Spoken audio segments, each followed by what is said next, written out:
Welcome to this tutorial where you will install the Dymo Label printer for getting ready to install a MegaCellMonitor. So first navigate to the MegaCellMonitor.com website and locate the download for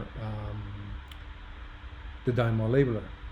So go to the drop down installation, check on the left side the readiness checks, and then select Dymo software, which will download the installation package from the site. Now this is a specific package compatible with the MegaCellMonitor.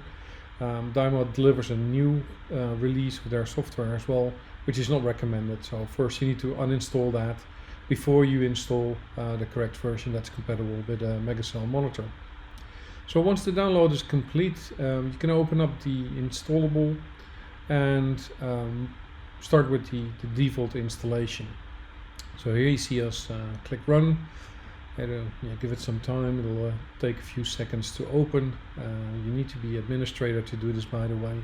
Select yes when it asks for admin credentials, and then it will start with the prerequisites for the software.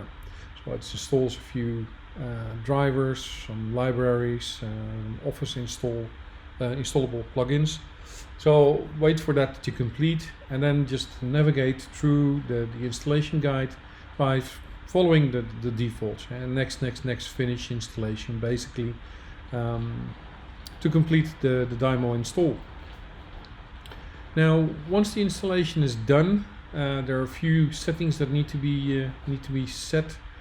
That allows you to also print when the printer is offline. For that we need to open up the Dymo Label software and do a test print, go to the print queue, and then set that specific parameter. So what you see here is we open up the Dymo Label mark, we select eventually the correct label type that we have inserted. We're supporting two types at the moment, 25 by 25 millimeters and the dual label 25 by 18 millimeters, which is selectable on the left side of the Dymo software. In this case, just pick any template and then hit print, and then next to the date and time you will find a new printer icon which you can open up, and there you see all the documents that you've been sending to the printer. In your case it might already been sent. I've got mine disconnected for the video, but when you go to printers and scanners in your control panel and you navigate to the Dymo Label printer when it's connected, mine is offline, yours is probably online, you specify open queue, and then you make sure you mark that the printer is also to be used in offline mode. Post these settings, you're basically good to go and move on to the next step of the installation process.